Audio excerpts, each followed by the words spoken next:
Welcome to the WeCare Frontshop Assistant training. This is a 6-part video series and each video will be roughly half an hour long. The reason we're doing these videos is that we've recently done the pharmacy owners training, and this was based on recession-proofing your business.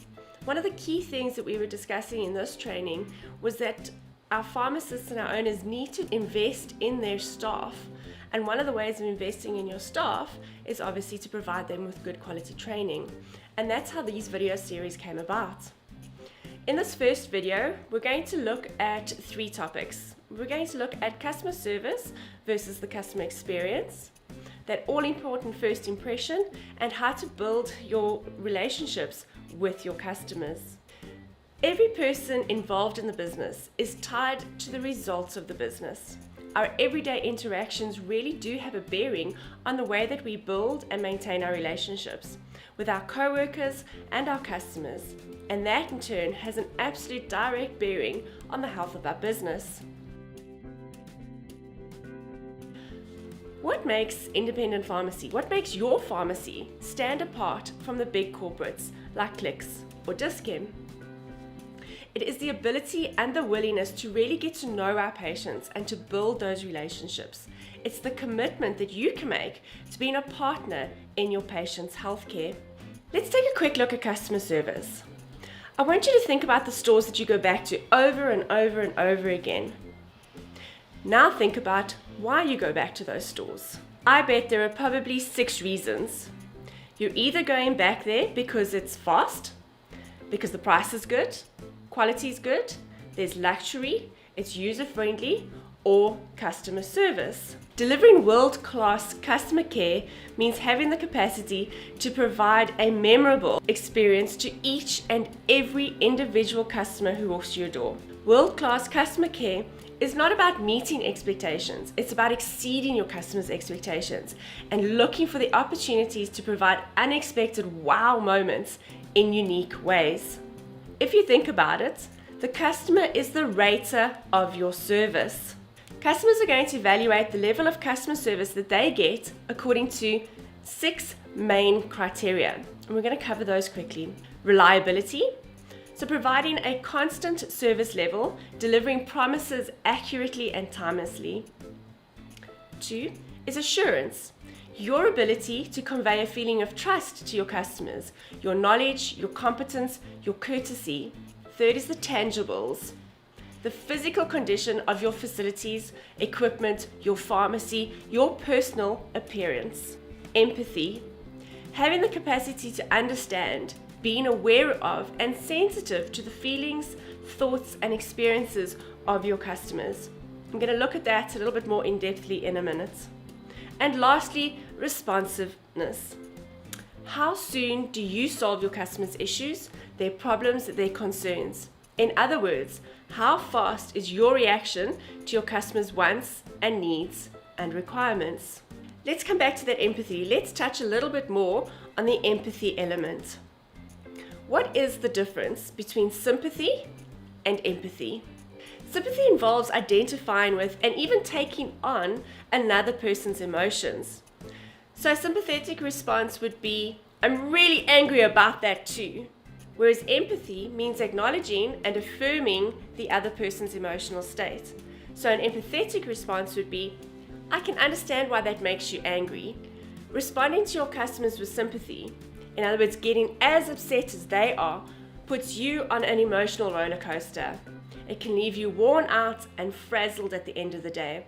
And we in a pharmacy, we see so many different people and so many different clients with so many different health problems or family problems. We really can't afford to take that on for ourselves. So the trick is to be emotionally aware and sensitive without becoming too emotionally involved. When you respond with empathy, you can stay calm, you can stay in control of yourself. Only then can you be your absolute best. You can be ready, willing, and able to help your customers meet their needs and solve their problems. Showing empathy for customers allows you to be professional, allows you to be caring at the same time. It also makes your customers feel that they're important and what they're saying matters. Empathy can't be handed out by a machine. There's no robot who can show empathy. This is something that one person does for another. And that is what makes us stand out from the big corporates of the world. So let's have a look at customer service versus a customer experience. Customer service is reactive. It's here, it's now, it's a response. Customer experience, however, is proactive. Customer service is just about customer satisfaction. It's what can I do for you? How can I help you? It's what we do every day in pharmacy. Customer experience, on the other hand, is the entire experience. From the minute they make contact with us, whether that's when they walk through our door, whether they've spotted us on social media or on our websites, it's the minute they make contact with us right through until they're done. So the minute they leave our store again. What is the, put your pharmacy name here, experience? What is the Baker Street experience? What is the WeCare experience? Let's think about this quickly. If we compare customer service to customer experience, let's think about it as if we were in the dating world. Customer service would be just like dating. You meet somebody, you go out for a couple of times, you have a nice time, but there's no spark, there's nothing special. Customer experience, on the other hand, has all the spark, all the feels. This is the one you're going to marry. Now, marriage is what we're looking for. It's engagement, it's loyalty, it's commitment. And that's what we want from our customers. That's how we keep our businesses from falling into recession. We have our customers coming back over and over and over again. And this is how we beat the Dis-Chems and the Clicks in the world. And once we start thinking about it this way, there's a giant leap from just customer satisfaction to actual customer engagement and customer loyalty. Here's one more thing I'd like you to think about. When your customers come into your store and they're telling somebody else about your store, what is it that they say? Is there a but in their recommendation? This pharmacy is great. They have friendly staff, but they do this right. They have good stock, but I'd like you to discuss this with your colleagues, your pharmacists and owners, and think about the one thing that you can change or do differently so that that shadow of the but is eliminated. That's when your offering will go from customer service to customer experience. So let's look at the two things that can help you move from customer service to customer experience. And that, of course, is your first impressions and your customer connections. Starting with that all-important first impression. Did you know it takes only 3 to 5 seconds for someone to form a first impression? And while we might wish that that opinion were based on our intelligence or our experience, most studies show that that first impression is shaped by what can be seen and heard in those initial few seconds. So what impression are you creating? According to a study by a Harvard Business School psychologist, when meeting someone for the first time, we form not one, but 2 impressions. We're judging how warm and trustworthy the person is. In other words, that's trying to answer the question, what are this person's intentions towards me? We're also asking ourselves, how strong and competent is this person? Now, her research shows that these 2 traits, trustworthiness and confidence, account for 80 to 90% of first impressions. If I'd shown up looking like this today, i.e. wearing my gym clothes, would I have looked like I were competent enough to deliver this training? What about if I'd worn this?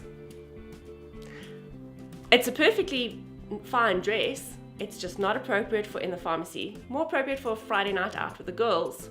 This, however, is far more appropriate for the pharmacy. What about for the guys? I'd say this is a little informal, great for a day out on the beach maybe, or a day out with the guys. What about this? Perfect for a wedding, perfect for a special occasion, not quite appropriate for pharmacy. This, pretty much perfect.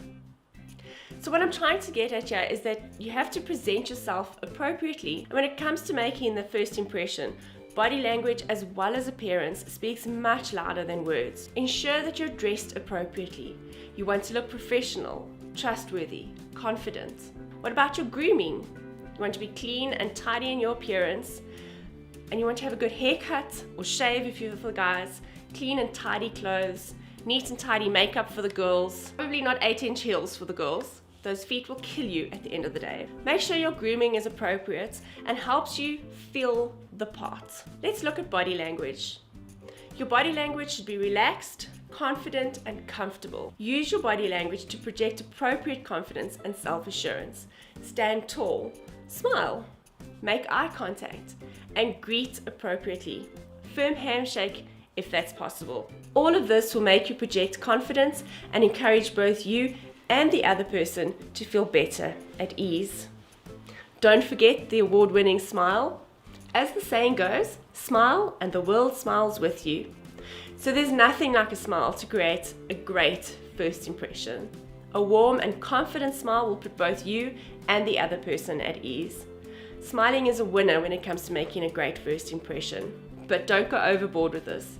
People who take this too far can seem completely insincere and smarmy, or it might seem like they're just lightweights.